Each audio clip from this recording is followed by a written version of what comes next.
One little personal incident about what I mentioned, about people's past, a personal experience that I had.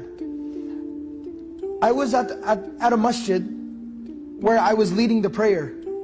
And so, it was during the daytime, I think it was Salat al-Asr. The masjid is that busy. A young gentleman walked in to the masjid to pray. Now, the gentleman was literally covered in tattoos. From his fingers up to his neck, completely covered in tattoos. And so, now obviously somebody like that walks into the masjid and what do we immediately do?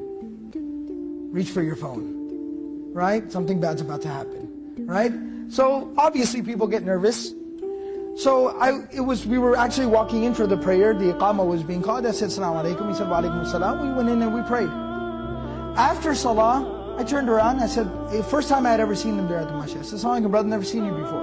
He said, I just moved to the area just last week. And so I just found the masjid, I just got a job, I just found the masjid, and so thought I'd come pray after work. And he was still in his work uniform.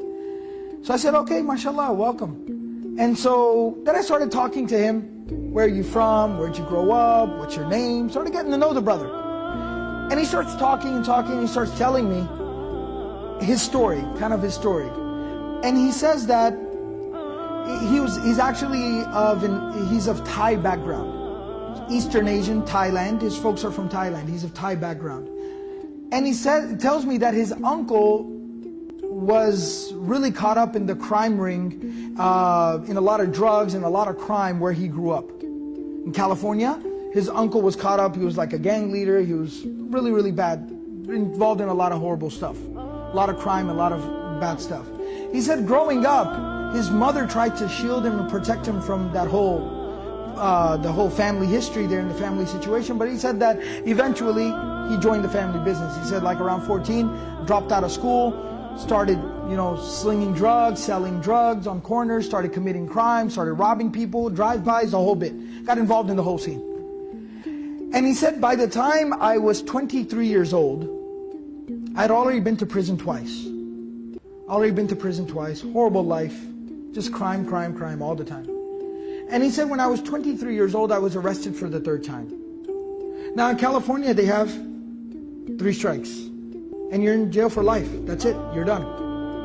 So he said I was arrested for the third time, and he said I was sitting in jail at night. The next morning I was going to be presented, I was going to be arraigned, presented before the judge. And he said sitting there at night, I realized this is my 3rd strike.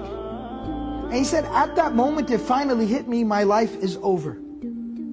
My life is over. I'm 23 and my life is over.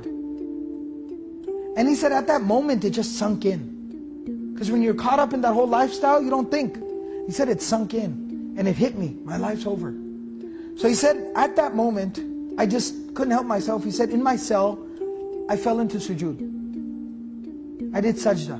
I put my face on the ground. He said it was the first time in nearly 10 years that I had done sajda. The last time I had done sajda was 10 years ago when I went to the masjid with my mom. Since then, I hadn't even done sajda. I hadn't prayed for 10 years.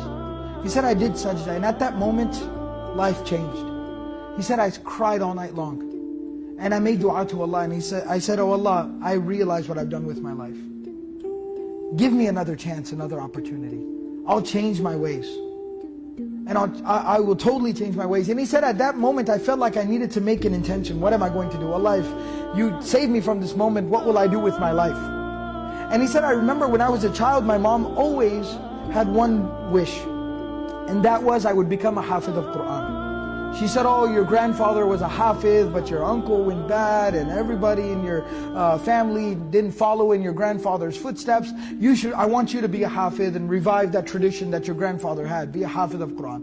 And he said, I remembered that at that moment, because I'm thinking about Allah, I'm thinking about my mother and how much I hurt her. So I decided, I said, oh Allah, if I'm able to get out of here, I am going to go and become a hafiz of Quran. I'm going to memorize Quran. He said when he's presented before the judge the next day, he said the judge looks at the file, looks at me, my mom's sitting in the back of the courtroom crying her eyes out. I'm a young man. He said the judge looked at the file, closes the file, says stand up. He says if I was to let you go right now, what would you do? And he said it's funny you asked me that because last night I had a change of heart. I repented. And I'm going to change my life. and I'm going to go and I'm going to study my religion and study the Quran, the Book of Allah, and I'm going to commit myself to being a good person. So the judge said, all right, charges, case dismissed, get out of here, be on your way. He said, I walked out of the courtroom, my mom is crying, can't believe that this happened. He said, I asked her, Mom, how much money you got in your pocket? How much money you got in your purse? She pulled out 40, 50 bucks. My uncles were there. Give me whatever cash you got. He said, I got about a couple of $100. I said, somebody drive me to the bus stop right now. Drive me to the bus stop right now. He said he jumped on a bus, rode a bus to the nearest major Islamic center, found out where's their Quran memorization program. 23-year-old man, just literally no clothes. He said, I had nothing. I went to an Islamic center, said, where can I go to memorize Quran? They said, oh, there's a place, there's a school for Quran memorization that's 200 miles from here. It's in this city, this is the address. He said, I jumped on another bus on a Greyhound and I went to there. And I literally walked in the door and said, hi, my name is this, I want to memorize the Quran. Like, okay, come on in. The man tells me, he was 23 years old at the time. He memorized the entire Quran. This young man didn't even know how to read Alif, Ba, Ta, Tha.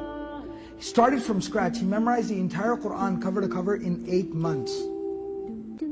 8 months he memorized the entire Quran. I've had him lead prayer. I've heard him read. Beautiful recitation. Knows his Quran. And today, years later, a husband and a father. And his children, when you see his children, the adab, the character that they have, he himself personally is making his children memorize Quran. Amazing. People's past and what they can become.